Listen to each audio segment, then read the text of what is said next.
Hello, obedient family, lovers of good governance. How una dey?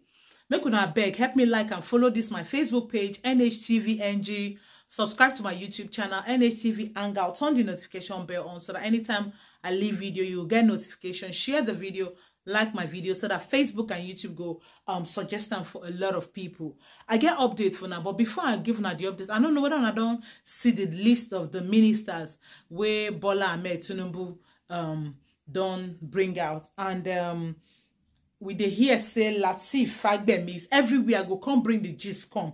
We be Tinubu and APC lead council, and I be the new minister of justice. Yes, all eyes on the judiciary. That one I go can't do the story. But anyway, why are they do this one? We say election petition judge humiliate lawyers who offered bribe to buy judgment. Guys, wanna watch this video? Snatch this video, run with it, share it. I go come back for the gang updates. All eyes on the judiciary. Thanks for watching. Advocate for that matter. So he knew his client didn't win the election, but he still took the case, hoping to bribe a judge. That's how they go around bribing judges. And they will turn around and claim, hey, I've been winning cases. I won this, I won that. Not knowing they always bribe to win. Anyway, Honorable Justice Flora Ngozi Azinge of the Kano State National and State Assembly Elections Petition Tribunal revealed that a lawyer was trying to bribe her so that she would deliver justice in their favor. She condemned the action of the lawyers who go to the press to condemn judges that they take bribes, but they are the ones that always flash money in front of judges to bribe them. She said that she has a roof over her head, that no one should try to bribe her. One of the lawyers present in the courtroom where she made the revelation stood up and urged her to reveal the name of the lawyer in question. He cited a bribery situation in the past where they turned the case around and said that it was the judge that demanded the bribe. The Honorable Justice is the true reflection of what a judge should be. She should have gone further to name the SAN involved. Such a person should be derobed. He should not be on the bar. These are individuals who go around bribing judges and buying judgments. That's why when you listen to some of their laughable arguments in court, you'll be wondering which law school did this one attend? Who gave this one SAN? How can a lawyer argue that it was Tinubu's account that committed a crime, not him? How laughable. When the court that tried him in Chicago listed his name as the defendant, not the bank account. Is bank account human? Can a bank account commit crime? Can it remit money to another account? They make a mockery of the legal profession. They even go as far as outright lying in court, bringing fake witnesses. Just like what happened in Enugu Governorship Election Petition Tribunal.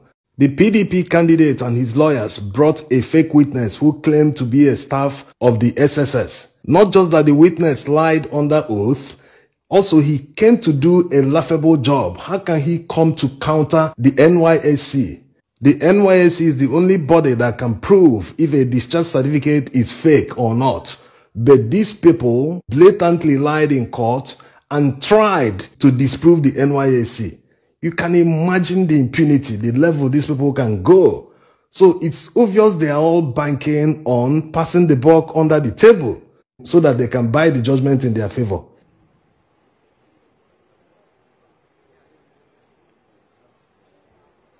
It is unethical for a lawyer to defend someone who he knows that he is guilty. That's if he knows that someone committed a crime and he accepts to defend the person in court. It will be unethical for him to come to court and defend the person that he's not guilty of the crime when he knows that the person is guilty. It's very unethical. When a client walks into a lawyer's chamber seeking representation, the lawyer must interrogate the client very well. He must make sure he understands the case to know how to defend the client. If during the interrogation he finds out that the client is actually guilty, at that point he's supposed to advise the client to seek a deal, to plead guilty. If his client refuses the advice, he's supposed to decline representation. That's the normal thing.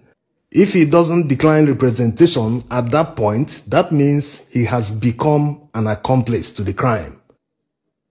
The reason is very simple. When a lawyer is aware that his client is guilty and proceeds to defend him in court, that means they must fabricate something that will exonerate his client.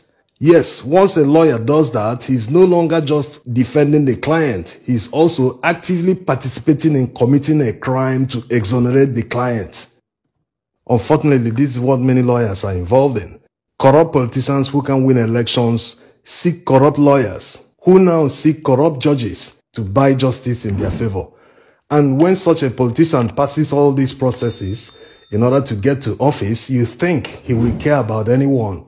No. He knows where his loyalty is. When he is contesting for an election, he knows he has to keep money to go to court. They will steal the election, take that money and buy the judgment, and that's the end. That's why nothing good will ever come from such a politician. Just like what is going on in the country today.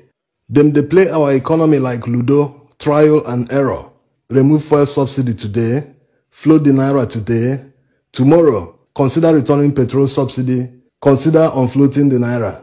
People who claim to know everything. Well, he said, na statistics will go chop. I think na statistics will go chop. We've seen, this is practical, that they don't know anything. They are empty. They can't handle economy. They can't handle insecurity. Look at what happened in Niger. How many casualties? So the issue is not saying it's my turn. Can you do the job? That's the most important thing. Even an ordinary security man manning a gate in a compound, if you cannot man that gate and prevent people from entering anyhow, Oga will sack you from the job. So what are we talking about? When people come to office through the back door, that's what you get. You can't see competent people trying to bribe their way to office or trying to bribe a judge when the person knows, hey, I want this. Why do I need to bribe someone? Do the right thing. That's the most important thing. If we cannot do the right thing in our country, then there's no hope.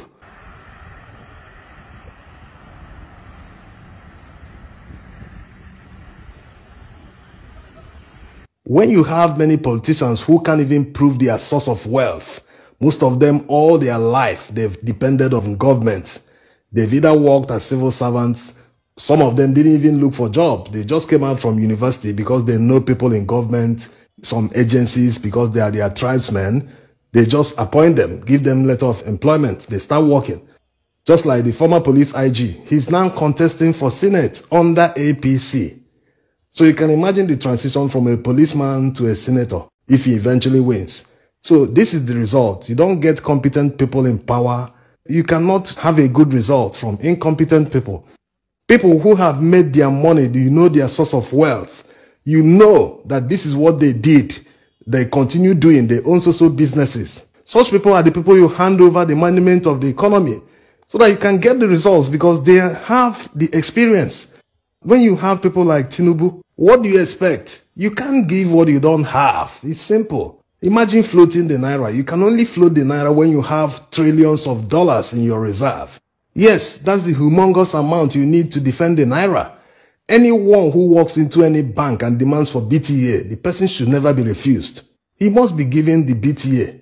You want to pay for school fees abroad? Go to any bank, they will give you the dollars. But if you don't have the dollars in large quantity and you float it, that's the result. You see it going over to 1,000 per dollar. So why not solve the root cause of the falling naira?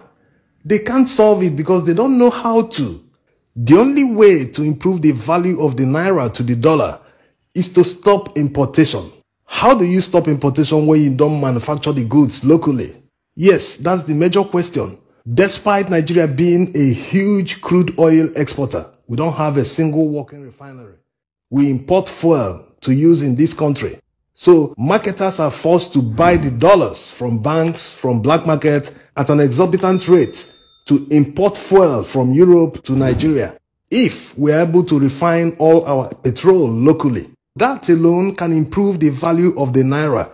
This can be achieved within 1 year. How much does it cost to build a 10,000 barrels per day modular refinery?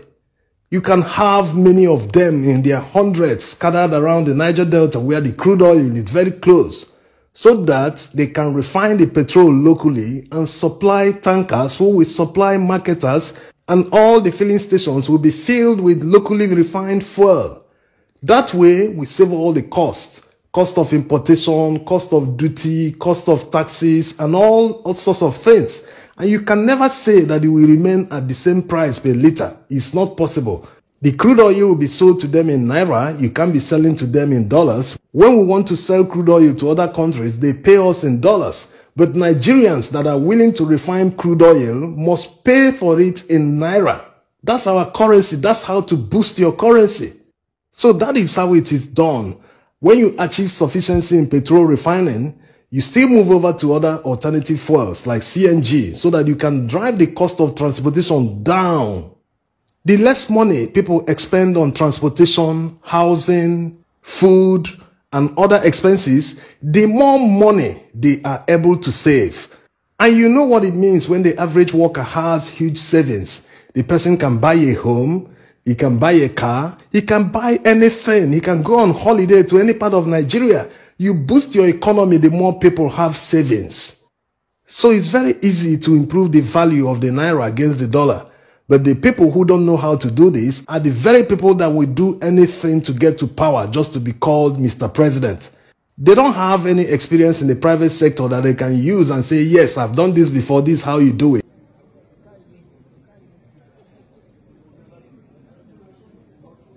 Now, let's give you an update on the Presidential Election Petition Tribunal. Many have been asking, what is taking time? When is the judgment day? Why are the judges taking all this long? Is there anything we need to know?